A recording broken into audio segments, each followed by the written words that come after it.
Honorable members, we must resume. Thank you so much once again. I must announce here that we have been joined by Honorable Masina, who is the chairperson of the Portfolio Committee playing oversight on trade and industry. Honorable members might have noticed in the morning we were also visited by the chairperson of the Standing Committee on Appropriations, Honorable Maimane. Honorable Tambo and Honorable Ndamase were also here. Honorable Shongwe, I have also seen Honorable Mtaung, who came here during the earlier half of the day. We are going to proceed this way now, or maybe let me just make this further announcements that we have granted Honorable Cameron permission to leave due to a pressing matter. And one of your colleagues, senior counsel, Advocate Lerato Zikalala, we have also released to finalize matters with General Bekushubile, who is joining us on Thursday. Honorable Sauls is going to be released later. And Honorable Mwango has also requested to engage with the Honorable Minister tonight because he has other parliamentary commitments tomorrow. So we are going to have a bit longer day, but we will be reasonable so that we don't go until midnight. I saw your hand is up, Honorable Skosana. Thank you, Chair. I'm sorry to that whoever is going to speak now. When I went outside, now as I'm coming from outside, I just checked, when the minister, my question which I've asked, that who classified the Phala report? I got the answer and I knew the answer. The minister said that in Parliament that it was classified by him. And the Hansard will provide that to you. I thank you, Chair. Yeah. It is not a matter for now. Just keep it on your sleeve. At the right time, you can put it on the table.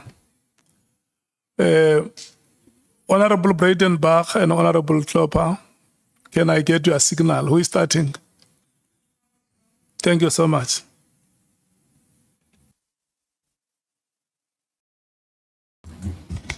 Thank you, Honourable Chairperson. And good afternoon, Honourable Minister. So, Minister Mchunu, I'm really struggling to understand what all this fuss is about. None of this information is new. I put this to General Masemola as well. None of this is new. We've all known about corruption in the police for years, 10 years, more, 14, 15 years. We know the police are corrupt, largely. We know they're very good policemen who go to work every day and do their very best. And we're very grateful for them. But we know that there's rough corruption in the police. Everyone knows. So this is nothing new. And the things mentioned by General Makonazi at his press conference, while they're deeply concerning, are also nothing new. He packaged them in one afternoon, but they're nothing new. We've known all of that information has been around for ages. So what is this fuss about? Why the press conference? Why all of this? Can you tell me?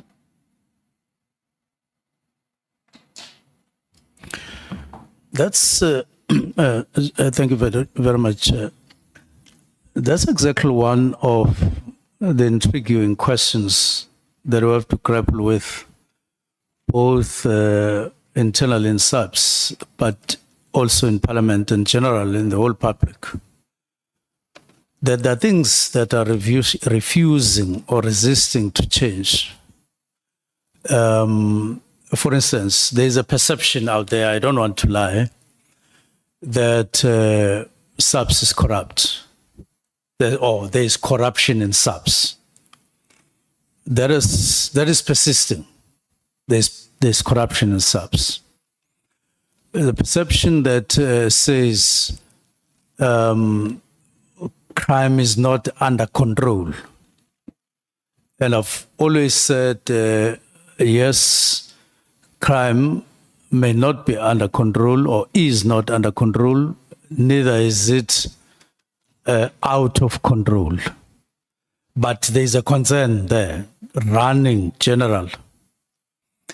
And I did, in my interactions with police, say the character of crime in the country is also featuring certain specific geographical areas in each province, known people or groupings of people, as an ongoing characterization of criminality in South Africa. And that I'm worried about that, and I don't think that we can't overcome that. But I would say it in response directly. On the side of crime and corruption, maybe pointed at, but within SAPS, let us wait until this ad hoc committee finishes its work or completes its work, until Madanga also completes their work, to have a full spectrum or a fuller spectrum of the extent of what we see now in reality. And I believe that we will see a particular extent, and we'll then be able to say, let's then apply our mind to say, what do we do with all of this in terms of extent and depth? But it's a concern. It's concerning. There's hardly a day you hear when there's hardly a day that passes without you hearing of this corruption or not corruption, that omission or not, and so on. So if you are sharing a concern with me, I'm sharing also, I'm saying that I share that concern. And at some point, maybe this time around, we need to bring or minimize these concerns substantially. Otherwise, it can't be a permanent perception and a permanent feature that people have these problems and concerns around South African Police Service. Thank you, Minister. Well, you see, that's part of the problem. Part of what I'm asking you is really, why now? We've known about this for more than 10 years. I've known about it. You've known about it. Everybody in this room has known about it. And the only people who don't know about it are people who clearly live under a rock. And so it can't be the job of South Africans, can't be the job of this committee, it can't be the job of the Madlanga Commission to tell you, and in fairness, you're a new appointment, but you're the minister, you must take the heat, to tell you and the senior management of the South African police how to deal with crime or what the problems are. Why don't you know it? Why does your management not know it? Why is there no discipline in the South African police service? Why is crime intelligence such an inordinate, absolute mess? And why hasn't it been fixed? We wouldn't be here if this had been addressed when it should have been addressed. And why hasn't it been? That's really my question. Well, I believe that everything has its own time. Maybe we must agree as a country that it is time we all set about correcting the wrongs. Because the problem with asking an open question like that is that not only are we adults here, but we are leadership of the country or part of leadership of the country. If people get to know that we are asking what they are asking, they will lose confidence in us, and we shouldn't make it easy and we should make it possible for people to lose confidence in us. This is Parliament, and there are other institutions. We may seemingly look like we are fighting here because there are questions and answers.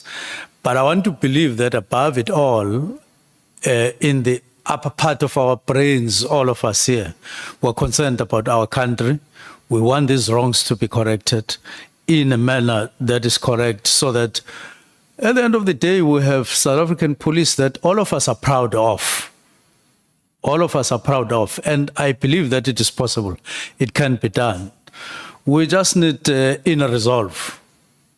We need to do things differently, and I believe that part of what I tried to do up until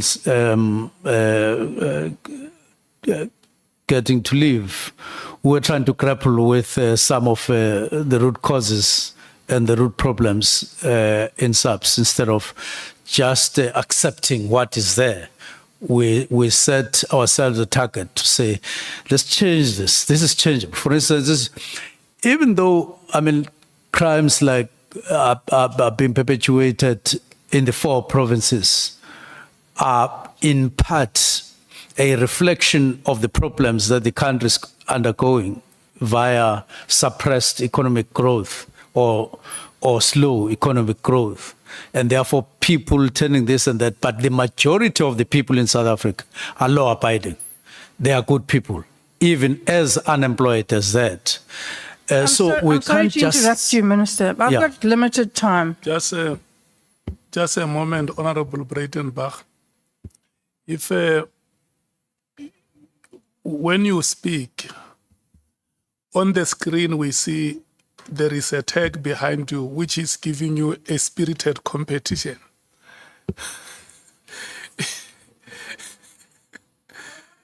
There is a tag behind you to your left.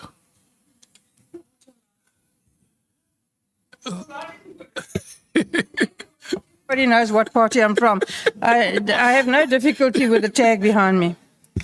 Yeah, if anyone thinks I'm from El Jamar, then they're also living under a rock. You can proceed. I just wanted to bring it to your attention, and if you are comfortable with it, I'm very comfortable. Everybody in the whole world knows I'm not from El Jamar, nor will I ever be. I'm sorry to interrupt you, Minister. I have limited time, and so I don't want to enter into a discussion with you. Maybe at another time it would be interesting, but today I want you to answer my questions, please. And I want you to do so concisely. Okay. So please listen to the question and answer the question, and only the question.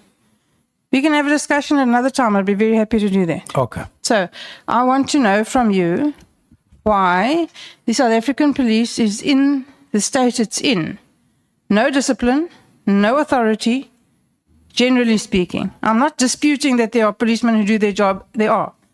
I'm not disputing that the majority of policemen are quite likely good, honest people who go to work every day and do their best.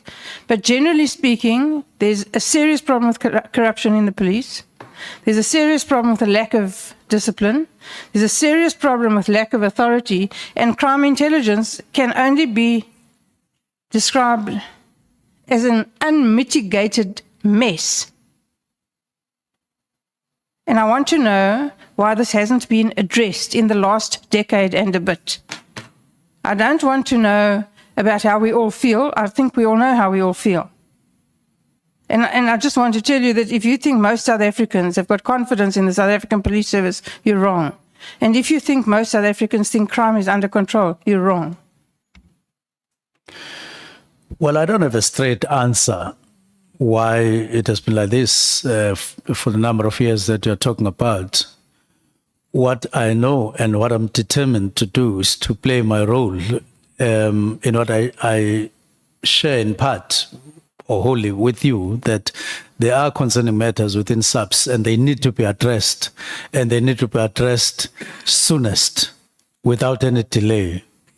That I regard as my answer, and that it requires a lot of determination to do that.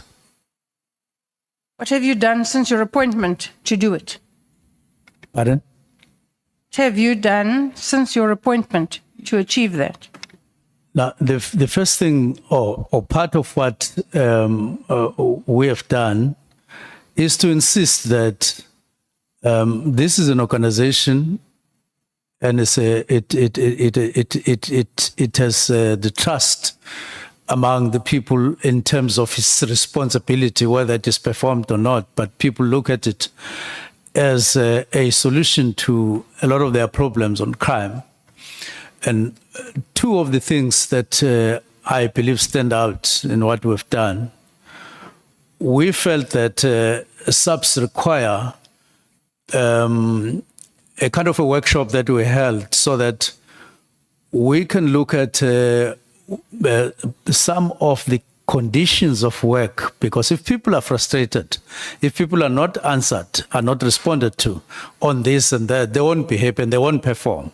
We did that.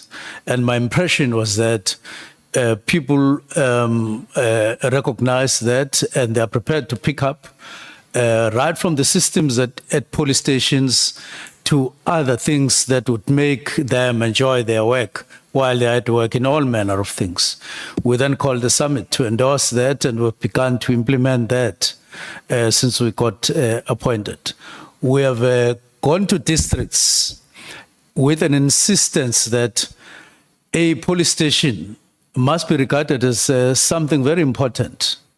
And we were on our way to doing so, because my sense was that we don't have a high regard in terms of the value of a police station, other than just generalizing.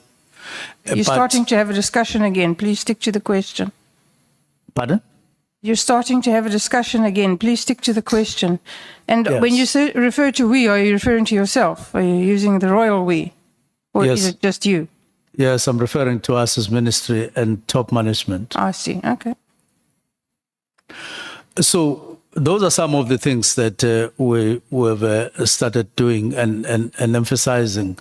That let's do the work. Let's make sure that all the units are able to do their work, and then we restructure. We're in the process of restructure. I was quite happy with the outcome of our engagement. Like I said, the creation of a new division.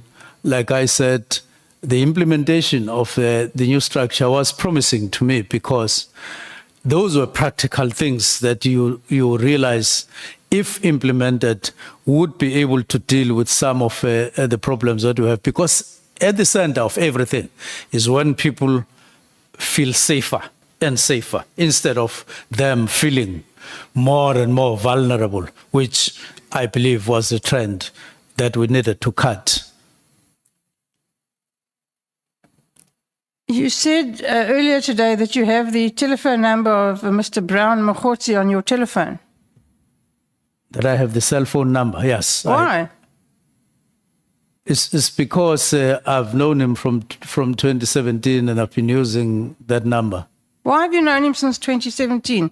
And what do you use the number for? Why didn't I? Why have you known him since 2017? And what do you use the number for? No, we're just talking. About what?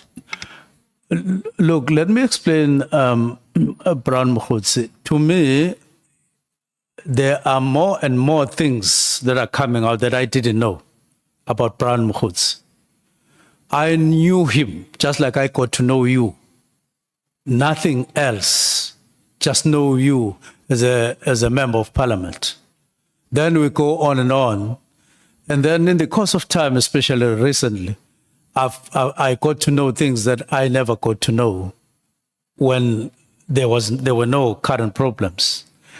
And which then put that question to say, so why would Brown say he's at Lusisi with me and create that impression when it's not? Why would he take a posture that whatever he says to other third parties, it is because he has had a discussion with me and so on? Minister, that's not what I asked you. You must please listen more carefully to the questions, and then we'll get done so much more quickly. I asked, what do you talk to him about? Why do you need to use his cell phone number? Not about what he says about you. I'm not interested in what he says about you. That is part of my answer. That's part of my answer. But I can go on to say we speak about ANC-related matters with him. But I know he likes throwing a lot of other things that have nothing to do with the ANC. That's when I normally don't answer him, or all the time don't answer him. Okay. And you communicate with him on Signal, you said, amongst other things. WhatsApp and Signal. That I do what? You communicate with him on WhatsApp and Signal, you said. Yes, because he said he has it and I have it. Yes. So normally people communicate on Signal when they want to be sure that nobody else can read their correspondence. So what are you talking to him about that you're trying to hide? Same matters. There's nothing more. So this issue between General Makwenazi and yourself and Masemola and Sibiya, this is just a factional battle in the South African Police Service. Is that what we must accept? It's a battle for power. The head of the Hawks position is becoming available, or is available. Masemola is due to retire soon. Is this a factional battle? Have we been called here to sit here for days and hours on end to deal with a factional battle in the South African police? Well, what has happened, which I know, is that when I issued directives, my view is that General Mkhwanazi took a personal stand against what I did for his own reasons. That's why, among other things, even when General Kumal and others got arrested, Chief of Staff told me that he sent a message that gloves are off. As far as I'm concerned, the earlier response to what I'd done was personal, very, very personal. He took matters personal rather than as a police officer who would then engage openly. That's why there would be things like if he's clean and so on and all of those things. And when General Khumalo gets arrested, he then say, Chief of Staff must inform me that that gloves are off now. So in my view, all that has happened, the trigger on these matters that we find ourselves on here, the trigger is the directives. That's the first trigger. The second trigger is the arrest, where General Mkhwanazi kind of take a personal posture into matters of subs, which are not necessarily his personal, is part of that. Yes, of course, he's got a job to do. Do you think that you are entitled, in terms of the prevailing legislation, to give the directive that you gave? Do you think that as minister you have that authority, or do you think that you've overstepped the mark? I have not exceeded the mark. I would not have done that if I ever thought that I would be operating or maybe operating outside legislation. I have never done so in the past. All my portfolios that I got deployed to. It's fine, you've answered the question. Yes. Thank you. Did you discuss issuing this directive with Advocate Pikoli? Yes, I did discuss with him. I didn't discuss him that I intend to. I said, here is the letter. This is what is contained here. Please comment. And he did comment. And then I proceeded. What was his comment? Well, his response was to correct certain matters. I can't remember this and that, but generally part of the comment was that you are within the law, you are within the Constitution. It did make that comment. Fine. Now, General Masemola has taken exception to your directive. He ostensibly gives effect to it, but in fact, as you call it, the National Political Killings Task Team is still functioning, according to General Masemola. So he has, in fact, disobeyed you. I can't get your question clearly.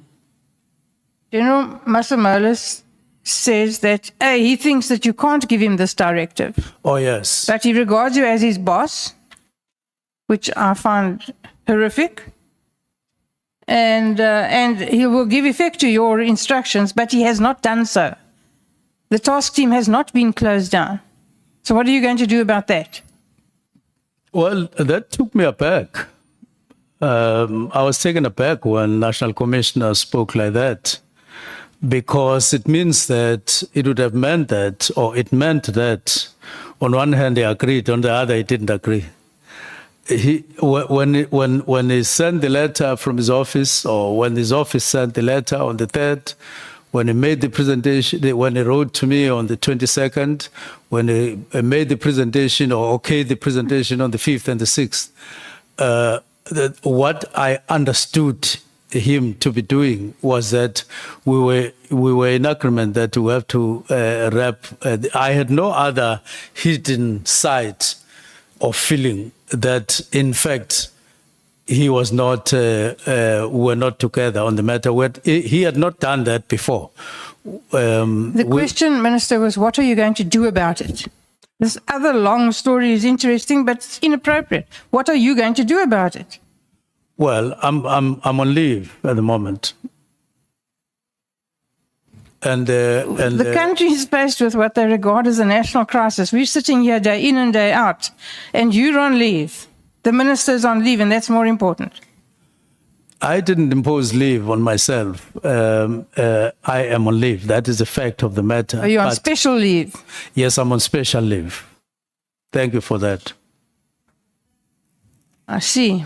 So the hopes that we have of getting somewhere with this whole debacle, it's clear that we're not going to get anywhere with it.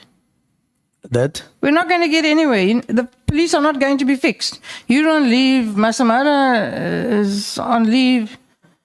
Sabia is on suspension.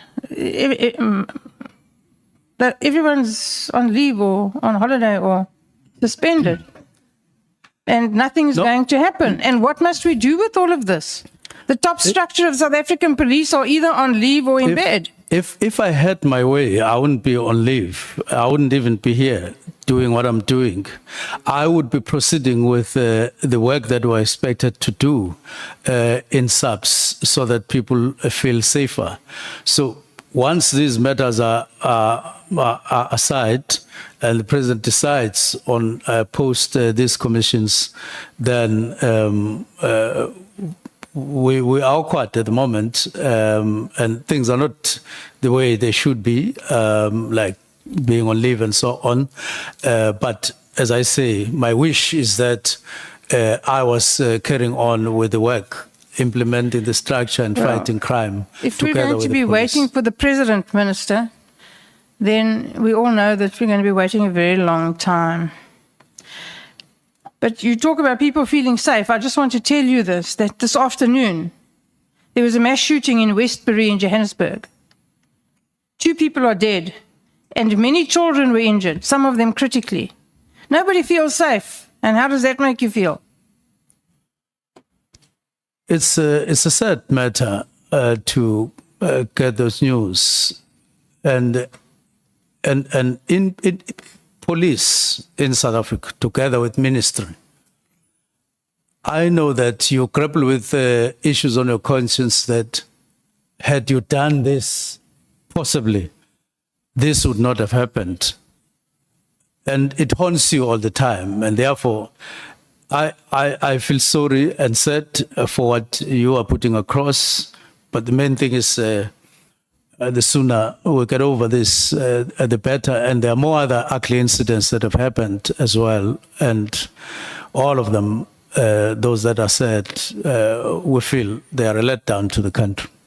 Let me tell you what I think the problem is with the police, Minister, and then you can comment on it. When General Masemola was here, he is the only general in the South African Police Service. Everybody else is a major general, lieutenant general. He's the only general in the South African Police Service. He's the head of the South African Police Service. He walked out of the room we were sitting in at the Good Hope Chamber to go and chat to some of the police who were sitting around there. I don't know what they were doing. There seemed to be an inordinate amount of police sitting around not knowing what they're doing while everyone is here. He walked over to a group of policemen. I'm not sure what their ranks were, but they certainly weren't anything close to his. One was draped across a chair. One was sitting on the table. One was leaning against the wall. And when the only general in South African police approached them, not one of them even stood up straight, let alone came to attention. Now, what do you make of that lack of discipline, lack of authority? There was no reaction from General Masemola. He accepted their disrespect without even batting an eyelid. Well, I listened to you when you were speaking to him about who is the boss and all of that. But what I felt was that there's no inclusion of boss in the constitution and all of that in the legislation, in the legislative framework. But this is to say, General Masemola is the only general, as you say. I agree with that. And he has authority. And that authority is there to be exercised, well, with the assistance of others, including ministry and so on. I believe that there's a lot to do to improve performance, quite a lot. And it can be done.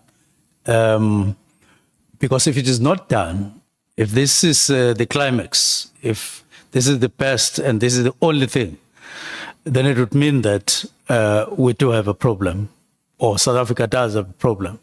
So there's room, from where I sit, to do quite a lot of improvements. And we have pointed some of those out to General Masemola. You mentioned, it may have been yesterday, all these days morph into one, it feels like a lifetime, about a particular clip on the tape that you referred to that demonstrated that you were in fact threatened. Now, you haven't been able to produce that. Why not? No, I have explained. You may not take the explanation. General Mchunu had a conversation with Chief of Staff on the 2nd of January. And one of the things they spoke about was to say that if minister is clean while he was premier and so on, so he can go on with the directives. I know what he said. I want to know why you can't identify where it is on the tape so that we can hear it. No, at that time, he had not started recording. He only started when they continued with the conversation in other days, like on the 3rd, on the 4th, and on the 5th, but not on the 2nd. Thank you, Chair. I'm done. There is something that you must clarify, Honorable Minister, because you now say that at the time the recording happened, the part that the Honorable Member Breytenbach is asking you about was not recorded. And on Friday, you made us to play that record and say on the record there is a part that you want us to hear.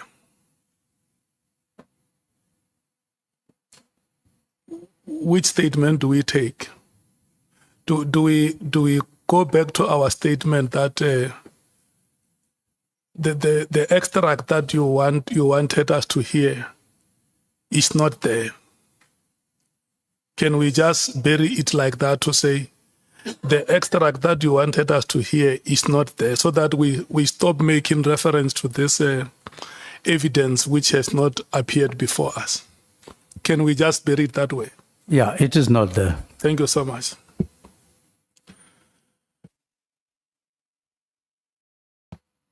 Honorable Nomvalo. No, just a follow-up question, Chair, on that question that we have just asked. When did the minister learn that it's not there? When did he learn that the part that we advised him to bring today is not there? Did you learn after you made a promise to the committee that you will bring it. And if you learned after, does that mean you were misled? You were made to understand that it is there.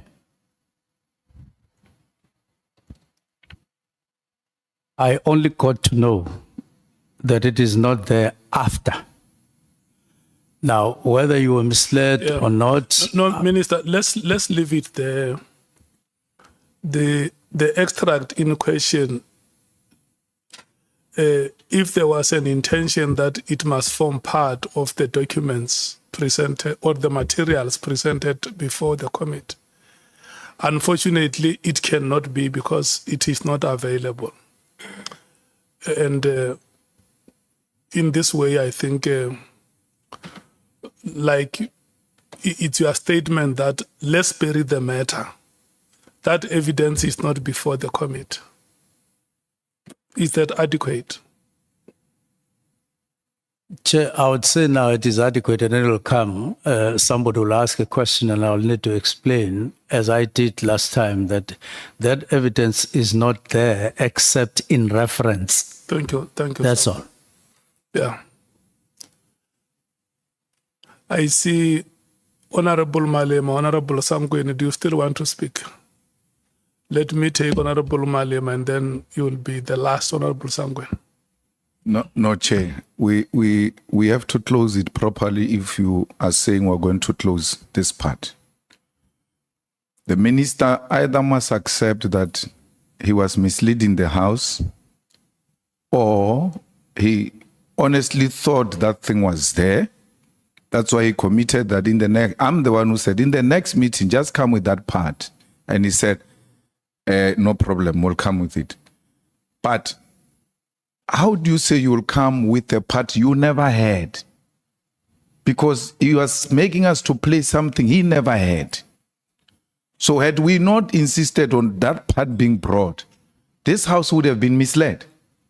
Either he was doing it deliberately, and if he was not doing it deliberately, he has to apologize to the people of South Africa, who sat in anticipation that a minister who has taken an oath, and even not just an oath, also took an oath in this House to tell nothing else but the truth.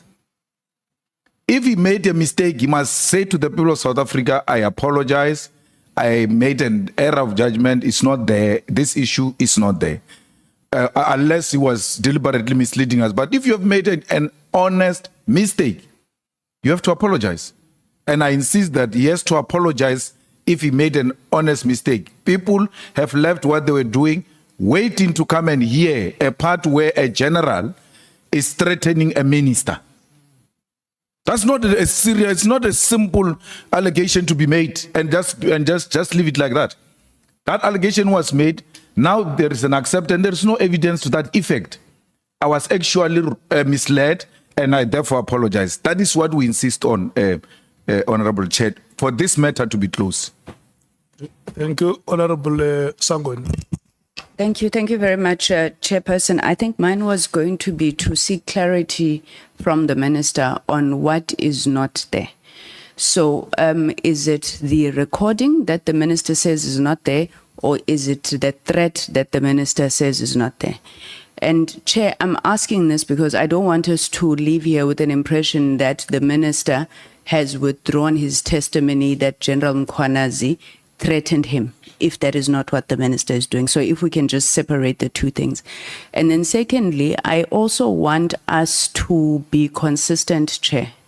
There's a lot of things that people came here and they have said, and we did not demand evidence of it in recordings or any other format. Now, the unfortunate part is that the Minister volunteered a recording, which is now the issue. We've been listening to people talking about Tupac songs and sending this and sending that, and we never demanded recordings of those issues. So I want us to be fair to the Minister. Now, if we can get clarity, that is the Minister withdrawing his testimony that he was threatened by General Mkhwanazi, which is different from the recording is not there. And that's a different matter that I think we can close. Thank you very much, Chair. Honorable Shongwe. No, Chair, Partially, I disagree, Chair. I think, Chair, borrowing from the words of Ubabu General Usbeya, ukuthi umkhwanazi ukhuluma into angayazi, is the chance ukuthi uminister ukhuluma into angayazi makathi kukhona i-voice note. And when you say kukhona i-voice note, ukhuluma ngento elalelile wayizwa ukuthi ngiyizwile i-voice note. So I don't think it will be acceptable kimi for minister to say I withdraw, I wasn't sure ukuthi ikhona or ayikho. He must speak into iqiniso la ukuthi ube izwile yini or ukhuluma into engekho ayicabangile. And number 2, what does it say ngecredit yakababa uNkabindo? What if uNkabindo umtafilile umshayashayile lapho, Chair? So I think asingayenzi belula, Chair, and sisebenze ngo-withdraw, I withdraw that. No. Akavuma ukuthi ngiqamba amanga la. Chair, what's the right word for amanga? Parliamentary word? For lying. Misleading. Inaccurate. The accurate word for parliamentary word? Inaccurate. Oh, I gained less than a sentence. But again, Chair, just that one. The minister must be on record saying, bengikhuluma into engekho. Because if we on record, we allow Zuluzwile, Chair. Thank you. Okay. On a point of Honorable order, Mali. Chair. We're not asking you questions. We're sitting on the topic you are talking about. And the topic is the recording. It's not whether the minister is withdrawing the threat or not. So once you are on this point of recording and then you say you minister must, you're introducing a new subject. We are saying minister committed to bring a recording. Minister didn't commit to bring whether he's being threatened or not. He promised to bring a recording and the recording is not there. That's what that's what Honorable Dlinis was asking about, and that's what we're following up on the recording. No, let me remind you, honorable members, this is what happened on Friday when the recording was played. The honorable minister placed a statement that there is a part that is missing in the recording. And so he would have wanted us to hear that part. And so the minister made a commitment that the part will be made available. And when we resumed this morning, we gave a report that we have made a follow-up through our secretariat with the minister and his team.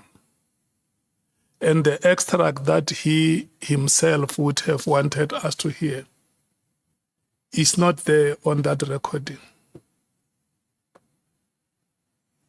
And during the proceedings, the minister have admitted that that part is not there. And that is why my view is that we must desist from asking him questions on that evidence because we will not get it. It is not there. He has confirmed before this committee. And the part that Honorable Member Malema is saying is that, Honorable Minister, because you made a commitment, you might have made an honest mistake that you committed to bring that extract, hoping that you will have it readily available. And it's not something that you can be crucified for. If that thing is not available, you just say, look, I was under impression that it is available and it is not available, and for that I want to apologize. Then we bury the matter. You don't appear before this committee as a suspect. You appear before this committee as a citizen who will help us to deal with whatever difficulties we are facing in the South African police services. And I think that is how we should proceed. If that extract is not available, and you honestly believe that it will be there, it is not there. Where I come from, Baru Posho, it's a Mayalamakatish, you know, when you operate a machine, you may end up making a mistake because the machine is not a human being. Once you press on, the machine will run. It will not say to you, but you want me to make a mistake. Point of order, Chair. Aye, kahle, Chair, kahle, Chair. Please, Chair, siyacela. Mo tswang teng. Ba o botsa straight hore ntho e bolelang ha eyo. Minister o itse ikhona I voice note. There's a part I want you to hear which I don't get now. If it was a song, you would say this song iqala la khona la imnandi khona. Eish angiyithole that part.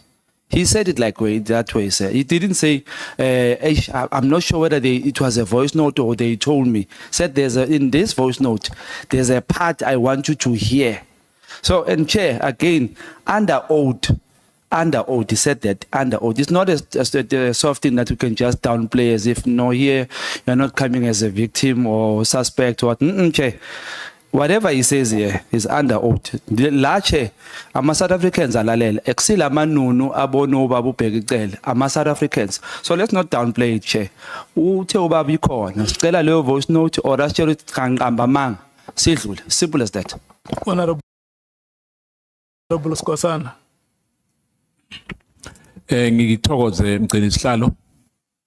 Ngibawa ukuthi nami ngifake lami lokuthi ungqongqotshe uye watsho ukuthi kunento nasiya ngaphakathi inunu le ebefanele silalele mara into le ingaphela lula njengoba umlingani ayithomile ngapha honorable Malema he ask a simple question ukuthi indaba le ayikwazi ukuthi ingafelela angakavuma ukuthi bekaleya mhlambe bekasimisleadile axolise ngokomthetho ngoba is under oath as I said earlier ukuthi akhumbule ukuthi under oath mara singaphumi la singanagama elazekela ukuthi uyasararanisa nje asazi ukuthi sikuphi akafuna ukuvuma mara ke ukuxolisa ngicabanga ukuthi kungaba into ekarako ingasikari into leyo ukuthi use man uthi Mathela Bambalala ngiyabawa ukuthi man ngenza iphoso kukuleya indaba yokuthi into le ikhona yokuthi ngithuselwe ngoba indaba yokuthuselwa silalele sonke la ayikho. Yeah, no, honorable member. We may be saying one thing in many ways. It's for the minister. You know, the request that has been made by the honorable member is for the minister to say if he made an honest mistake or he has not made a mistake. It's not a matter for us to debate. If he made a mistake, he will say it here to say, look, that was a mistake. I apologize. Or it was not a mistake. It's just that I can't find the evidence, but I have it and I won't apologize for that. So let's give him a chance so that we deal with the matter once and for all. Honorable Minister. Thank you very much, Chair. I believe I made an honest mistake. I was under the impression that that part that I spoke about was actually there, and it was part of what was sent here. Then I make follow-up after making an undertaking, and it becomes clear that no, recording had not started when this part was discussed among them. And therefore, I made that mistake and I apologize. Thank you so much. That is acceptable, Minister, and there is nothing that will take any quality away from you. Thank you so much. You haven't addressed my question. Oh, yes. The question that I had the second question that Yes. you I understand the raised, mistake Honorable about the Member. recording, Chair. Yeah, let right? me allow you to restate it. Thank you. I understand the mistake about the recording, which I think the apology from the minister is accepted. But I just want to confirm whether the minister is therefore withdrawing the fact that there were threats that were made to him. On a point of order, Chair. On a That's point my of order. question. Why would there be a point No, of order? on a my point of question? order. No, it's fine. Let's Chair, take the point Chair, of order. we are taking rotation here. The ANC will have its own chance. All of us, we spoke on a point that was raised by honorable member. As a follow-up, or we're seeking clarity on that point, which was raised during the DA's 10. It's still the DA's 10. So when you now leave the DA's question and come up with something else, you are allocating ANC an extra times on this question. They are still going to have a chance to ask questions. No, I'm going back to the DA. No, Chair, but Honorable Malema is out of order. He's been seeking clarity. I'm seeking clarity. Honorable On the same matter. Honorable Sangun, let's do it this way. You have asked a question, isn't it? And we must give the minister a chance to respond to the question. That point of order, honorable member, is not sustained. Minister, did you hear the question? The two questions are based on the recording. Very clear. Yeah, the first question you answered, you apologize, that is accepted. And then the second question is whether you withdraw the statement that there were threats.